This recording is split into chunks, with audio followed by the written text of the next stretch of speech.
होके जो है वो हम कोई गुलाम है। हाँ, आप गुलाम हैं। पाकिस्तान का एक ही मसला है कि हर कोई दूसरे का काम कर रहा है। एक मसला है, वो हमारे जो एक्स चीफ जस्टिस साहब थे, कभी हॉस्पिटल में पहुंचे होते थे, फिर उन्होंने कहा था मैंने रिटायर होके जो है वो डैम फंड के लिए जो है वो खैमा लगा लेना है, वहां पे पूरी कौम को बुढ़ बना के चले गए।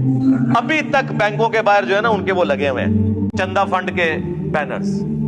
लेकिन उनसे को पूछ ले कि सर ये बताएं कि इस वक्त पेंडिंग केसेस कितने हैं, तो वो आपके ऊपर तौहीन अदालत लगा देंगे। आप कौन होते हैं पूछने वाले? भाई हम वो होते हैं पूछने वाले कि हमारे टैक्सेस से आप लोगों की अयाशियां फुलफिल हो रही हैं। आप लोग 12-12, 15-15 लाख पेंशन ले रहे हैं और लाइफ टाइम सिक्योरिटी ले रहे हैं। तनख्वाहें और प्रिविलेजेस तो छोड़ दें, हम भी पूछने वाले हैं। आप मुलाजिम हैं, हम कोई गुलाम है? हाँ, आप गुलाम हैं पाकिस्तानी अवाम के। मैं सरकारी मुलाजमत अल्हम्दुलिल्लाह 19 ग्रेड में मैंने रिटायरमेंट ली है। मैं आज भी कहता हूँ हम पाकिस्तानी अवाम के गुलाम हैं। बल्कि मेरे ऑफिस में जब कोई कहता था ना मुल्को कौम की खिदमत कर रहे हैं, मैंने कहा ये कौन सा यार तमाशा लगाया हुआ है मुल्को कौम की खिदमत। ये एटॉमिक एनर्जी वाले मुल्को कौम की खिदमत कर रहे हैं। मुफ्त कर रहे हो, तनख्वाहें ले रहे हो, गाड़ियां ली हुई हैं, हाउस रेंट ले रहे हो, लाइफ टाइम पेंशन लोगे। ये कौन सी मुल्को कौम की खिदमत हो रही है? ये उसी तरह की खिदमत है जितना उलमा कह रहे हैं हम दीन का काम कर रहे हैं। चंदों पे खिदमत कौन सी है? तनख्वाह ले रहे हो, ये कौन सी बात हुई? तो ये अपने काम नहीं करते। जिस तरह अदलिया की पॉलिटिक्स में इन्वॉल्वमेंट की वजह से पाकिस्तान में करोड़ों लोग इफेक्टिव हैं, केसेस के फैसले नहीं हो रहे, बंदे मर जाते हैं जेल में, बाद में 22 साल बाद पता चलता है बंदा बेकसूर था। दादा केस करता है और पोता उस घर में शिफ्ट होता है, और बाज़ औक़ात वो भी नहीं होता। मेरे अपने कुछ केसेस पेंडिंग पड़े हुए कई सालों से बड़ी अदालतों के अंदर, छोटी तो छोड़ दें आप। उसी तरफ फौज भी जब पॉलिटिक्स में मुदाखलत करेगी, मैं अक्सर सोचता हूं कि पाकिस्तान की जो पॉलिटिकल सिचुएशन है, खुसूसन कुछ अरसे से जो इमरान खान साहब को निकाले जाने के बाद बनी हुई है, मैं सोच रहा था कि हमारी जो फौज की क़यादत है, जो बड़े हैं, वो शाम के वक्त जब बैठते होंगे तो वो अपने कामों को सोच रहे होंगे या ये पॉलिटिक्स को डिस्कस कर रहे होंगे। आपका क्या ख्याल है? वैसे बताएं मुझे। जाहिर है उनको ही खतरा होगा आज फलाने ने साढ़े खिलाफ बयान दे देता, आज फलाना ने दे देता। ऐसी सूरत हाल के अंदर जो असल काम है फौज का और इदारों का, वो बेचारे किस हद तक कर सकेंगे? और ये बेचारे में वो खुद उनका अपना भी कसूर है, मेरे बेचारे कोई नहीं रहे। तो इस वक्त दिल से कोई जमात भी उनके लिए एक जुमला हमदर्दी का बोलने के लिए तैयार नहीं है, उल्टा खिलाफ कैंपेन चला रहे हैं। और ये तो वो है जो आपको नजर आ रही है। आप लोगों से पूछें, आप होटलों पे जाके टेबल टॉक करें, आपको अंदाजा होगा कि मैंने तो अपनी जिंदगी के अंदर कभी भी इदारों के लिए वो नफरत नहीं देखी है जो इस वक्त है। एक पीटीआई बची हुई थी ना जो दिफा कर रही थी, आज सबसे ज्यादा उनकी जुबानें खुली हुई है फौज के खिलाफ। रह गई नून लीग, पीपल्स पार्टी, JUIF। वो अगर कोई जुमला बोलेंगे भी तो बस जिन्हों कहते गोंगलुआ तो मट्टी चाटने हंसते, अंदर से वो भी खुश है कि ठीक हो रहा है ना। हाँ, तो ये है मुल्कों की तबाही का आगाज कि जब पाकिस्तान के इदारे पाकिस्तान की अवाम की नजर में बेइज्जत हो जाएं, बेतौकीर हो जाएं। आप लोग समझ रहे हो, शायद किसी को वसवसा आ जाए कि हम कोई उनके एजेंडे के ऊपर बात कर रहे हैं। नहीं मेरे भाई, उनके एजेंडे पे बात कर रहे हो तो हम मुजरिम अवाम को करार दें।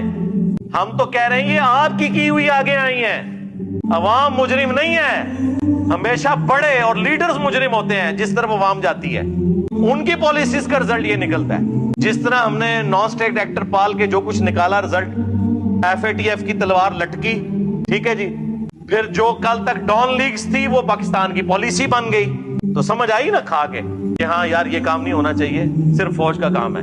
फिर ज़रब-ए-अज़्ब भी, रद्दुल फसाद भी, ये सारी चीजें हुई। और अब जो है वो DGI-SPR की आधी प्रेस कॉन्फ्रेंस ये होती है कि हमारा सियासत से कोई ताल्लुक नहीं, हमारा सियासत से कोई ताल्लुक नहीं। सरकार ये रोजाना 100 दफा आप तस्बीह खींचे ना, 100 दफा, हाँ, और 100 साल तक खींचते रहे, फिर भी इस कौम को यकीन नहीं आना जब तक प्रैक्टिकली आप इसको इंप्लीमेंट करके नहीं बताएंगे। ये ज़हन में रखिएगा, इस तरह नहीं, जब तक आप कुछ करके नहीं दिखाएंगे।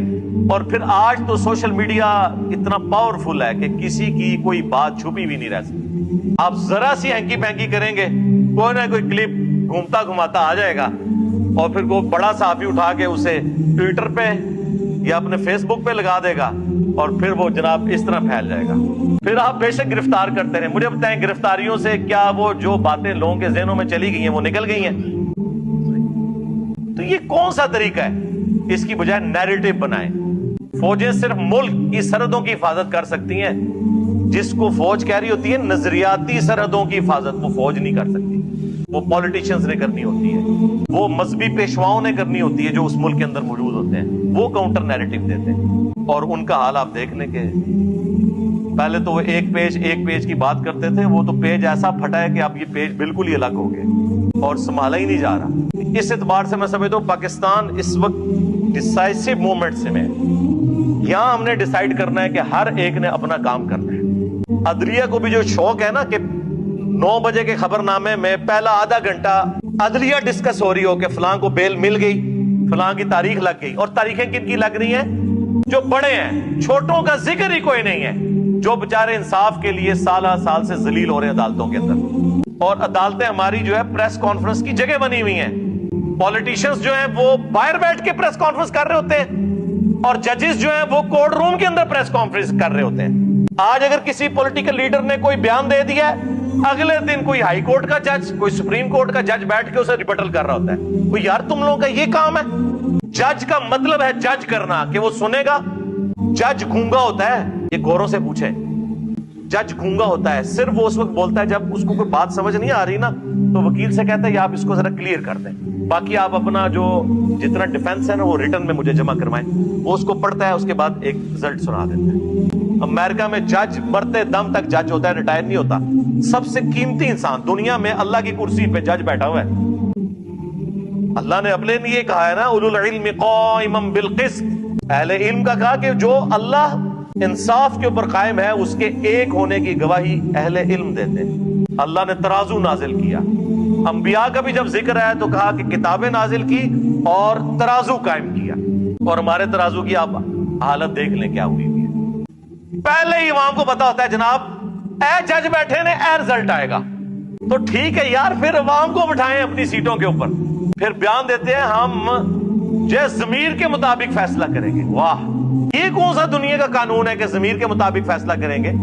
قرآن تو کہتا ہے آپ کو اپنے